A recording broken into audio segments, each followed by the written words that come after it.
para poder hablar de electricidad, nosotros necesitamos hablar de la estructura atómica. Para hablar de la estructura atómica, pues necesitamos conocer cuáles son esos componentes que conforman una estructura. ¿De acuerdo? Si nosotros hablamos acerca del átomo, nosotros podemos decir que todo elemento que ocupa un lugar en la naturaleza posee átomos. Cualquier elemento, llámese gaseoso, líquido, sólido, coloidal, ¿cierto? Cualquier elemento que ocupe un lugar en la naturaleza, su estructura o el principio de su estructura es el átomo. Pero ese átomo compone moléculas. Entonces, como lo vemos ahí en la gotica de agua, podemos decir entonces que una gota de agua se puede subdividir hasta tal punto en el que, si lo seguimos dividiendo, ya deja de ser agua. Ese punto, ese momento como tal, eso es una molécula, que es la unión de dos o más átomos. Pero un átomo a su vez posee o está conformado por otros elementos que ya los mencionamos. Ya mencionamos entonces que un átomo posee un centro, que es un núcleo, pero que en ese núcleo hay neutrones y hay protones. ¿Qué podemos decir acerca de los protones? Los protones son partículas que se encuentran sin movimiento. Eso es una característica muy importante que debemos tener en cuenta cuando hablamos de electricidad. Los protones no tienen movimiento. Poseen carga eléctrica y esa carga eléctrica es positiva.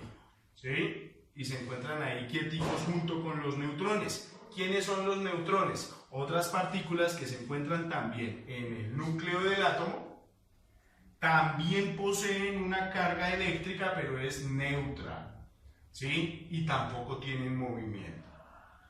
Pero los electrones son otro cuento aparte. Ellos sí tienen movimiento. Son las únicas partículas que poseen movimiento en el átomo, ¿cierto? Viajan a alta velocidad alrededor del núcleo, a través de unas pistas de energía que las llamamos como órbitas.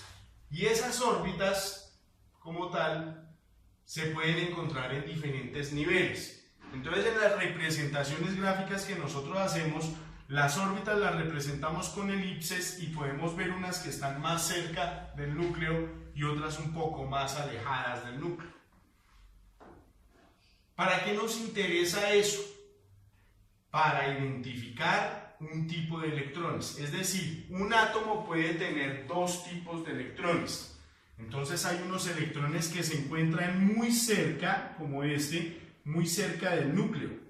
Y a esos electrones los vamos a llamar electrones fijos. ¿Por qué razón?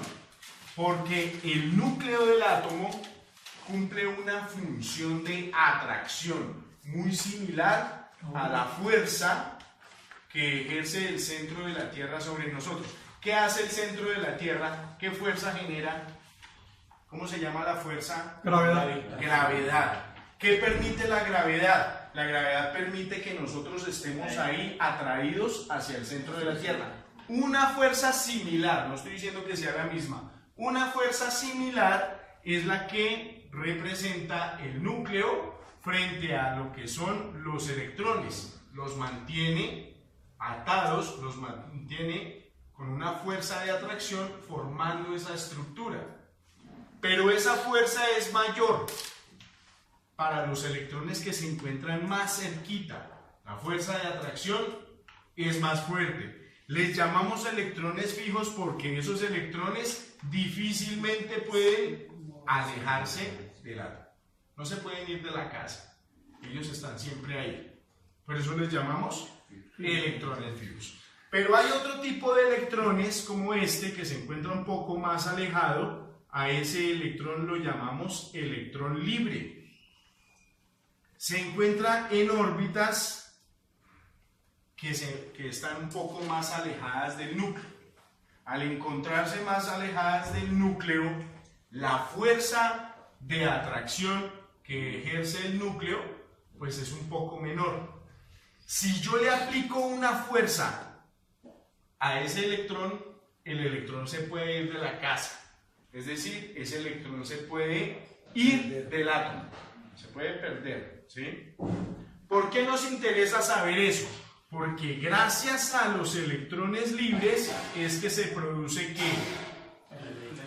Electricidad. Entonces, ojo, ¿de dónde viene el nombre electricidad? En primera instancia, viene del nombre electrón. A partir de ahí es que se produce electricidad. Pero no todos los electrones. ¿Cuáles electrones? Los libres. Los electrones libres. Los que podemos alejarlos del átomo. ¿Sí? ¿Cómo los alejamos? Ejerciendo una fuerza sobre ellos. El movimiento de esos electrones cuando salen de sus órbitas y se empiezan a desplazar, es ahí cuando decimos que existe electricidad.